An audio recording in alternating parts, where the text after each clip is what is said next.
All right, hello and a very good evening to you. Special thanks for joining us tonight, the 23rd day of the first month of the year 2025. 1 minute past the top of the hour, you are perfectly right in time for KUTV News at 9 on this day. And the 30 plus minutes of this broadcast begins right now with the top stories.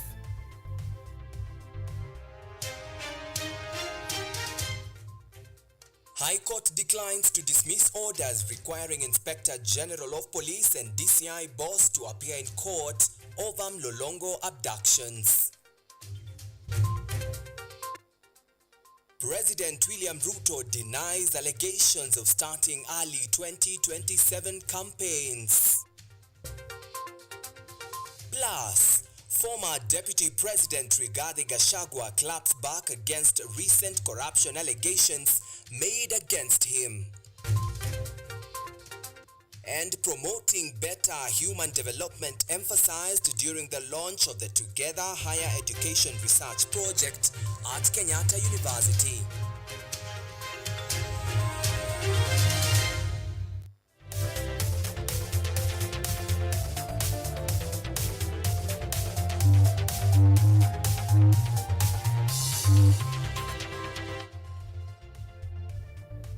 This is KUTV Primetime News with Theo Macharia. All right, and that's right. Remember, we'd also love to hear your comments, your feedback, or your suggestions, where this broadcast is coming to you live on our social media platforms: YouTube at KUTV News Kenya, X at KUTV_Kenya, or even across my personal social media handles at Theo_Macharia. The hashtag to use tonight is hashtag KUTV News at 9.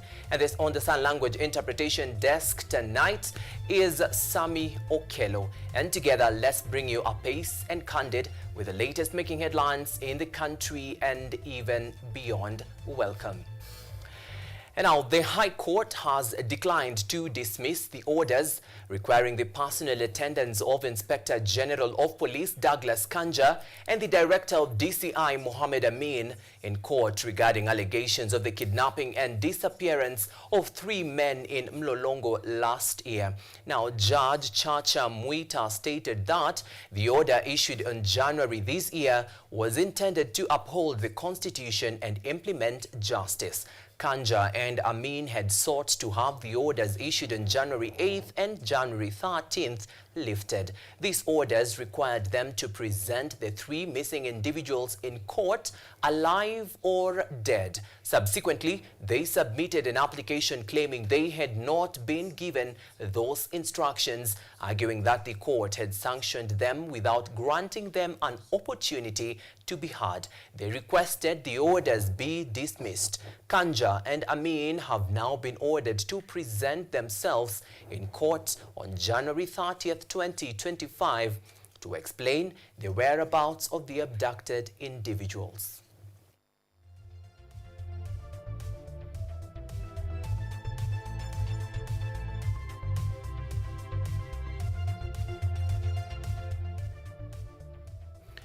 And President William Ruto has hit back at Wiper Party leader Kalonzo Musyoka, who accused him on Wednesday of starting early campaigns for the 2027 general elections. Ruto, in his response, told of Kalonzo, asking him to calm down since he is far from starting his campaigns. Additionally, the president made it clear that his current tours are focused on development and not politics.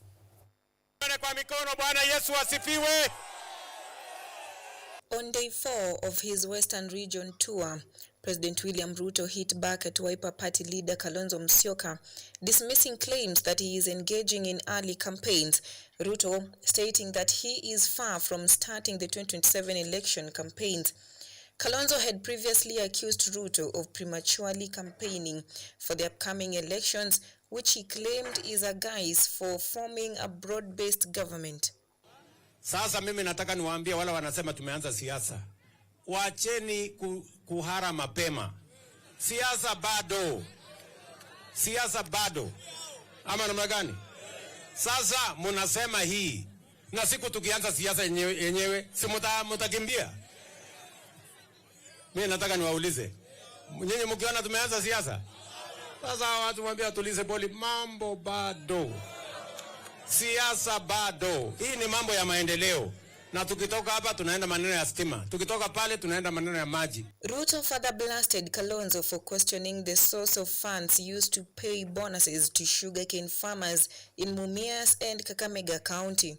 Sasa mimi nashangaa ati kuna viongozi wanauliza ati mbona serikali imesaidia kampuni ya Mumias mpaka imelipa bonus wakulima wa miwa. Kwani mkulima wa miwa si Mkenya? Mkulima wa kahawa analipwa bonus. Mkulima wa chai analipwa bonus. Ati mkulima wa miwa akilipwa bonus ati watu wanaanza kuuliza maswali. Hawa watu wametembelewa na shetani. Na tuwaambie washindwe kabisa. Mahali pesa ya kahawa inatoka, mahali pesa ya chai inatoka, ndio pesa ya miwa inatoka. Ndio wakulima wote wakuwe sawa. So ule mtu ya sijui katikati sijui watermelon ati anauliza maswali hiyo. Kichwa yake ni mzuri kweli mkipima? Ati anapinga. Ati huyu mtu ametoa wapi pesa ya kulipa? Mimi nataka nimwambie huyo mtu ya watermelon. Nimwambie mambo ikisimamiwa vizuri. Mimi nilipromise tutaweka usimamizi sawa sawa. Mkulima analipwa, halipwi na serikali. Wafanyikazi wanalipwa, hawalipwi na serikali. Bonus imelipwa, haijalipwa na serikali, inalipwa na kampuni, because we have put proper management, making sure that we make sure those sectors are working. Busia's Governor Apollo Tuoma on his end slammed former DP Rigathi Gachagua, accusing him of being tribal. Na Mheshimiwa Rais, wakati hiyo unajua mambo ya shares ilikuwa juu sana. Ule ndugu yetu ule ambaye alienda alikuwa na mambo ya shares, akiona Busia ni kama ameona shetani. Lakini Mheshimiwa Rais, wewe mwenyewe ukasema hapana, vitu ya Busia lazima itafanywa kwa sababu watu wa Busia pia ni wa Kenya. Ndio hii miradi rais ukaweka. Speaking during the inspection of Nasewa Export Processing Zone Authority in Busia County, the president continued showing support to Raila Odinga over his AUC chairmanship campaign, calling upon Kenyans to back Raila in his AU bid. Nafasi imepatikana kule AU. Wewe hujatafuta, kuna mtu ametafuta nafasi ya kwenda AU? Ni Raila Odinga ametafuta. Sisi wote wa Kenya tumuunge mkono kama Mkenya mwenzetu, kwa sababu akishinda hiyo kiti atatumikia Afrika, na sisi kama wa Kenya tutajivunia ya kwamba mmoja wetu ametoa uongozi wa manufaa katika bara letu la Afrika, Kenya ikiweko ndani yake. Ruto continued with his broad-based agenda, preaching the gospel of unity despite criticism from the opposition. Ruto later launched several projects, including the last-mile electricity connectivity plan in Nambale, Busia County. He will continue his tour of the region on Friday. Ochieng Cynthia, KUTV.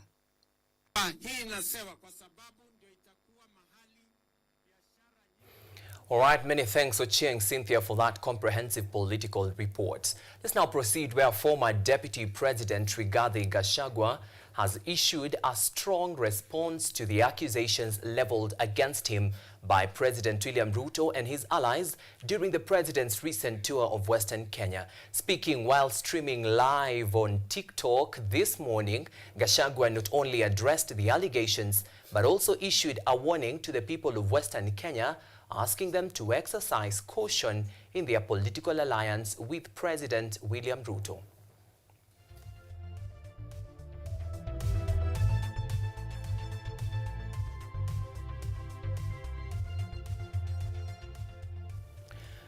Deputy President Professor Kithure Kindiki has assured Kenyans that no region in the country would face discrimination based on their voting choices in the last general elections.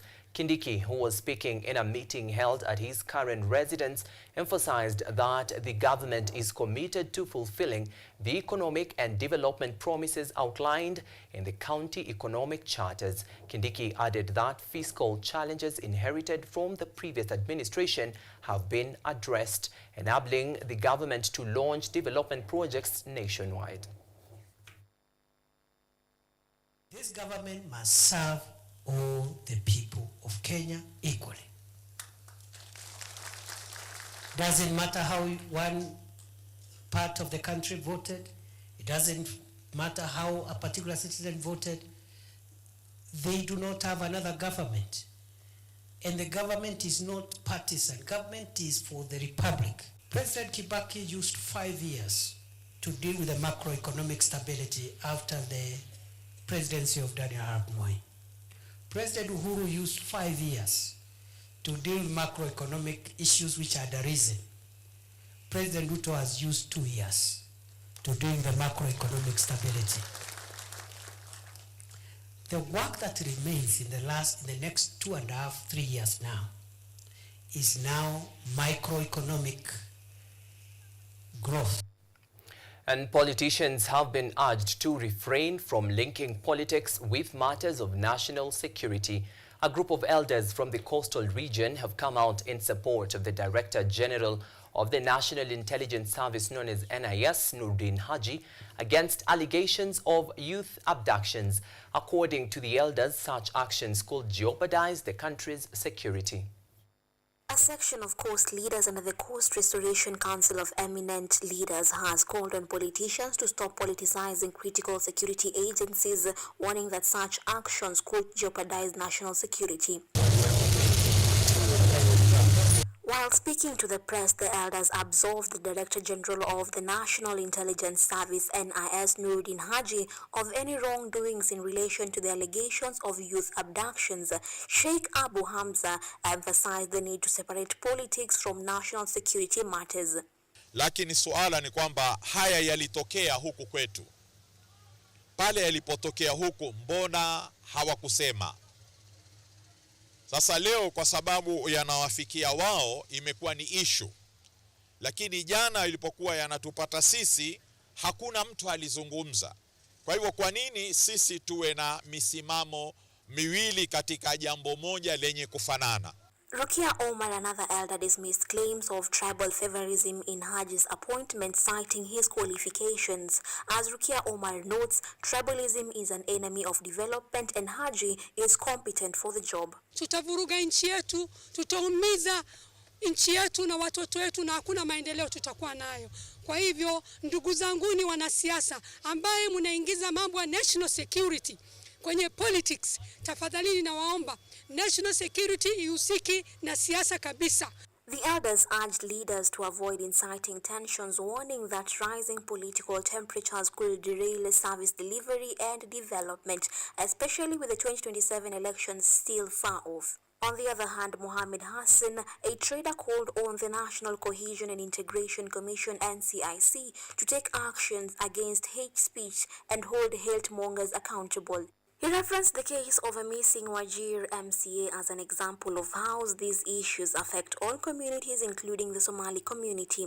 Hatumtetei watu wengine kwa sababu wanafanya vidondo kama hiyo, hapana. Sisi hapana, hatutaki kumtetea kitu kama hiyo.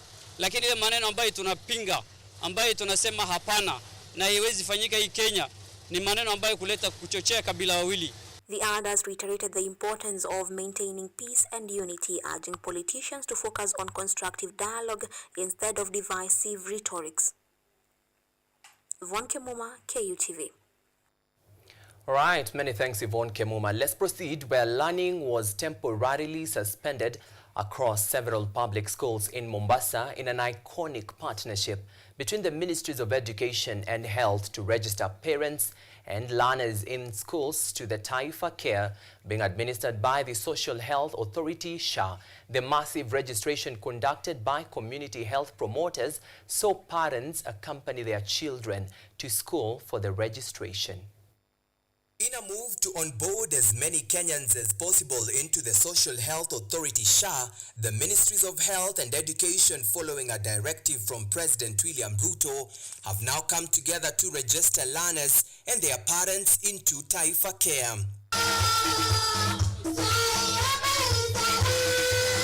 The partnership kick-started in Mombasa County, saw learning halted temporarily as parents accompanied their children to schools for the registration being done by community health promoters. So we are partnering with the Ministry of Health to collaborate with them, and we started with the Coast Mombasa County today, where we decided to ensure that all our parents come to school like a visiting day, and we use this time to ensure that they are registered because all our CHPs are here. So this exercise is important because a healthy nation a working nation is a healthy nation. We need a nation that both in terms of education and health, we are doing well. Speaking at Migadini Junior Secondary School during the exercise, Education CS Julius Migos allayed fears that there are not enough JSS teachers, saying that the government has so far employed 76,000 teachers and 70,000 teachers have been retooled by the Teachers Service Commission. We've also provided the books. For example, this school, all the books that are required for each subject have arrived. So each student has a book and in each subject on a ratio of 1:1, and the teachers are available. We have, of course, a bit of shortfall that we are working towards increasing. Remember, we've also recently employed 20,000 that are being processed, teachers who are actually under science, so to speak, because that's where we had a bit of a shortfall. So it is not true to say that there are no teachers, that there is no learning that is taking place in JSS. Following recent uproar from parents and various stakeholders regarding schools' grade 9 preparedness, CS Ogamba highlighted that his ministry has constructed 14,500 JSS classrooms against a target of 16,000 classrooms, a move he says is significant in the implementation of the competency-based curriculum. And we intend to complete the 16,000 by the end of this month. And on your question on laboratories, this year we are starting the construction of 1,600 laboratories to ensure that the JSS students have access and are exposed to that particular science subject, so that when they go to the pathway of STEM, they are not completely green. So something is being done. It's not like we are not aware of that challenge. All I can tell you is that with each challenge that is coming, we are prepared and we are getting solutions for them. CS Ogamba, while acknowledging the delays in the disbursement of capitation to schools, directed head teachers not to send learners home, as some schools had already started to receive part of the 48 billion shillings allocated towards schools' capitation. We were supposed to receive 48 billion. We were able to receive 19 billion yesterday, which has been disbursed, and another 15 billion or so will be released tomorrow. So we're in the process of completing that 48 billion in the next 1 or 2 weeks to ensure that all our schools have got the resources. So we are asking the head teachers not to send children home because the funds are on the way to their accounts. Those ones, I think, who have accounts in KCB, they've already received the capitation of JSS and primary school. It now appears to be a race against time for the Ministries of Education and Health tasked to foresee the implementation of key critical reforms in both sectors. Theo Macharia for KUTV. All right, 20 minutes past the top of the hour. We are taking our first short commercial break right here on News at 9 on this day, the 25th day of January 2025. Stay with us on our social media platforms. Coming on the other side are more top stories. Keep it KUTV.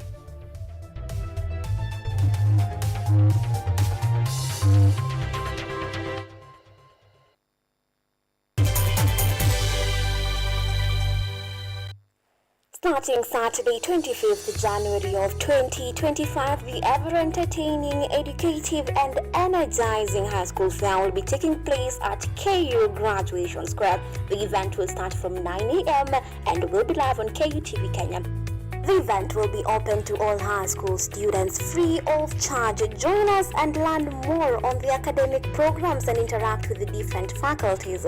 Public lectures on topical issues will also be taking place throughout the week, with corporate exhibitions taking center stage as well. The official opening ceremony will take place on the 28th of January 2025 at the KU Graduation Square. This year's theme is dubbed Future Outlook: Careers for Sustainable Development in the Digital Age and Green Economy. Be part of us as we mark the 2025 KU Career Week Fair.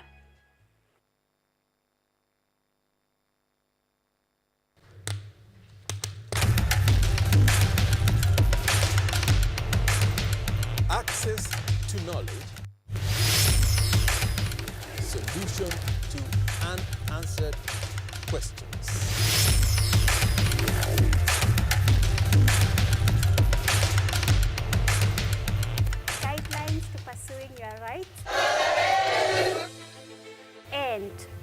possessing your property, intellectual or material. This and more only on Law Matters.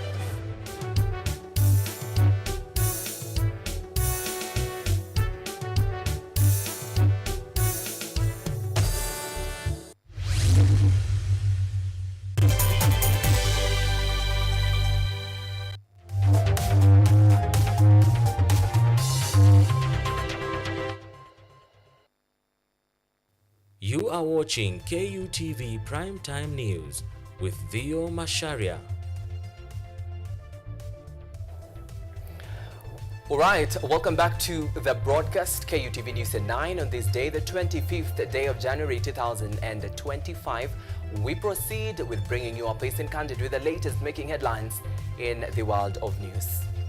And now, angry residents at KM area in Kahawa West stopped Kenya Power officers from replacing a transformer unit on Thursday afternoon. The incident, which later turned chaotic, forced the KPLC officers to flee from the area. The residents are accusing Kenya Power officers of plotting to bring them a faulty transformer unit and take the existing unit, which the residents claim is in good condition with no defects. People are hungry. People are hungry. People are hungry. They didn't want that thing to live here. Why? Because wanatufanyia injustice.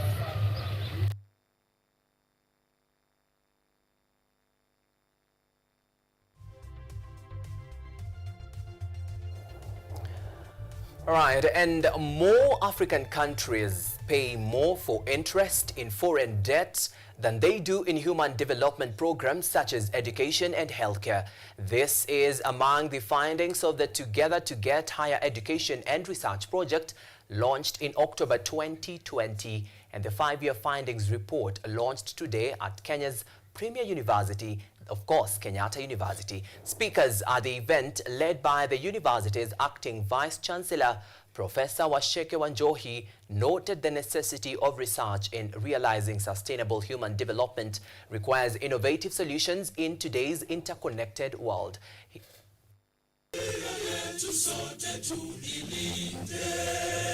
The advent of devolution in Kenya ushered an era of optimism, with the establishment of regional administrative units promising to stimulate economic growth through decentralized resource mobilization and enhanced intersectoral productivity. However, the realization of this potential was hampered by a critical gap of inadequate and often inappropriate skills within the public sector workforce.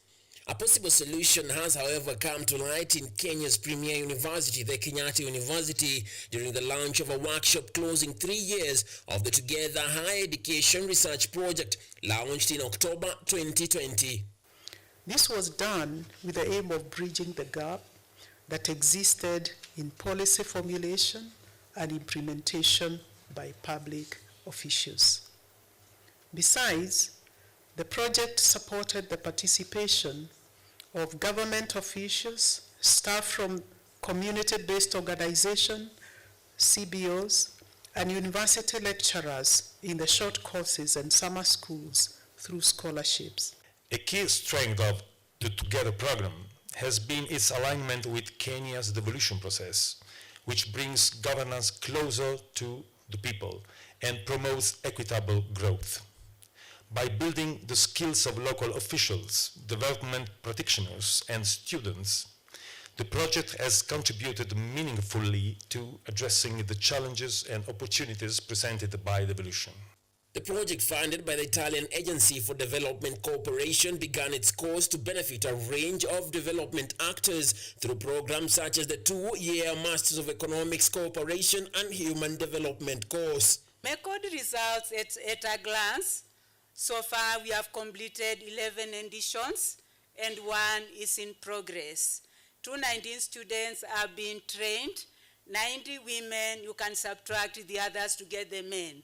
The Masters of Economic in Collaboration and Human Development, which is the only program in Africa that blends both pure economics with international cooperation and human development issues, has so far registered 219 students drawn from different countries across the globe. The partnership across multiple institutions of higher learning led through 12 editions by Kenya's premier university, KU, and the University of Pavia in Italy, along with other academic institutions and organizations, has successfully equipped 661 individuals with valuable skills. And to date we remain the only university in Africa who have initiated a program to expand the content of the traditional training in economics to incorporate the human development approach. Significant has been the joint research on sustainable human development that has been conducted by our academic institution. Over the past years, we have collaborated very closely with Kenyan University to produce research that is both rigorous and relevant. Notably, 89 public offices benefited from critical skills to improve their performance in public service. The intervention has gone a long way in equipping public officers with the requisite skills and tools for effective, efficient, and impactful planning, policy formulation, and implementation. While other advanced economies have leveraged other factors of production to drive economic growth, Kenya's human capital development, coupled with appropriate technology adoption, is advocated. In order to implement the Agenda 2030, even also in Italy, actually, in Western countries, not only in developing, so-called developing countries, there is a need of well-prepared people able to understand and manage the complexity of development processes that nowadays is becoming more and more complex. It was necessary for us to be able to build capacities for particularly public officials to be able to have the requisite skill to be able to match the needs of the economy. And therefore, these short courses, majority of them were tailor-made for the planners or the economists in the State Department of Planning. The project's findings shed light on critical issues along research lines of national debt, health, and the impacts of the COVID-19 pandemic, while underscoring the disruption of such training development programs in the public sector due to staff turnover and impromptu transfers. The same can be said for the CISP. So again, they were not just in a way coordinating the activities, but they also were a partner in the research work, and finally in War Friends. All these important role will be acknowledged once we'll be presenting the results. Revelations on debt relief indicated that many African nations allocate more resources to foreign debt interest than to vital sectors like education and healthcare, with a recommendation for continued investment in healthcare funding and workforce upskilling being crucial. Debt for Nature's Hope is not a recent story. It dates back to '87. But the problem is that now has come back to the fore, and as you can see, it seems to be something which is becoming of very high interest in the African Union. But that's, my friends, it's really up to you and to your government. Strongly believe that human capital is a crucial asset to achievement of sustainable development. For this reason, the Italian agencies is committed to fostering capacity development and education across its intervention. The 3-year project has been lauded for exemplifying the power of research partnerships in addressing complex challenges and driving sustainable human development. Emmanuel Kutosi, KUTV. All right, many thanks Emmanuel Kutosi for that comprehensive report. Now, that story by Emmanuel Kutosi brings us to our second short commercial break right here on News at 9 on Thursday, the 23rd day of 2020, of January 2025. Now, stick around with us because coming on the other side are more top stories. Keep it KUTV.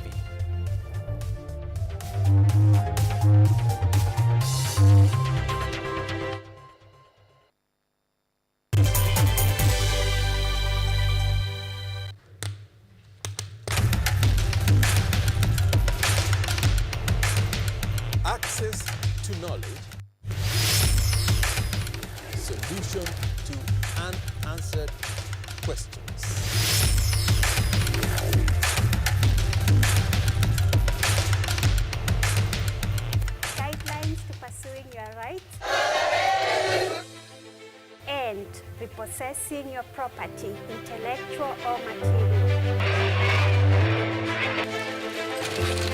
This and more only on Law Matters.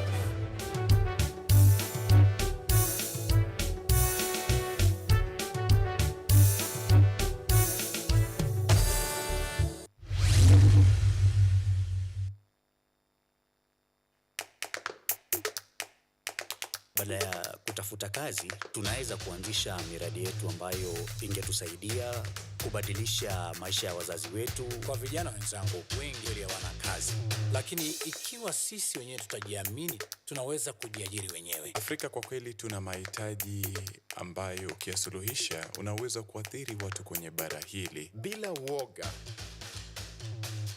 watu huwa na uzalishaji zaidi, wanajawa na ujasiri, wanakuwa wabunifu na wanakuwa wenye maarifa. Niliamua kuacha kazi. Hata kama sitafanikiwa, nitakuwa nimejaribu, nitakuwa najua haiwezekani. Hakuna kitu cha ajabu hapa. Kila anayepata ufanisi hufanya kazi usiku na mchana. Kitu kitakusukuma na kuwezesha kupata maarifa ambayo hukuwa nayo. Tunajaribu kutengeneza kitu kitakachopita mipaka ya nchi hii. Ikiwa unataka kubadilisha ulimwengu, anza na nyumbani.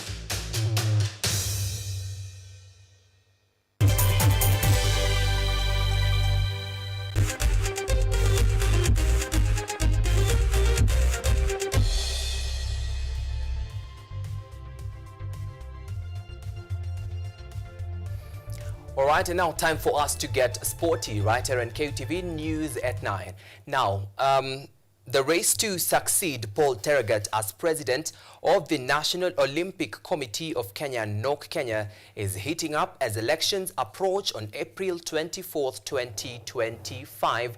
With Tergat's term coming to an end, the spotlight is on potential candidates. Among them is the current NOC Kenya Secretary General, Francis Mutuku, who has officially declared his candidacy. Meanwhile, speculation surrounds Kenya Judo Federation President Shadrack Muluki, who is widely expected to join the race, though he's yet to make an official announcement.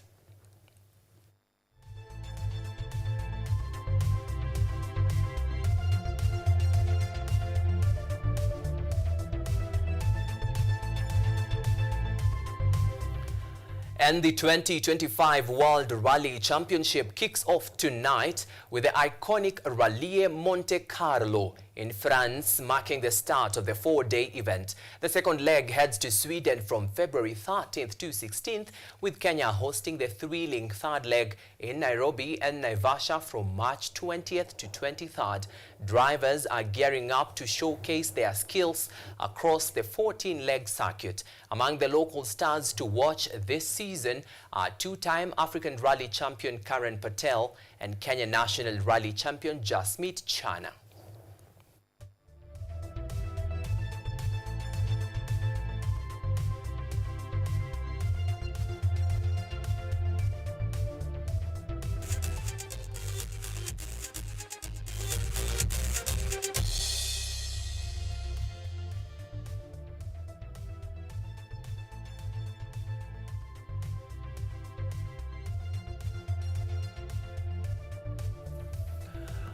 All right, and indeed 36 minutes past the top of the hour. I hope you are adequately informed. Many thanks for joining us tonight. We do this again next week, same time, same place. Many thanks for all of you who have tuned in on our social media platforms, Instagram at Theo_Macharia, YouTube at KUTV News Kenya, X at KUTV_Kenya, and even them that have tweeted with the hashtag News at 9. Many thanks for watching this broadcast. Once again, I hope you are adequately informed.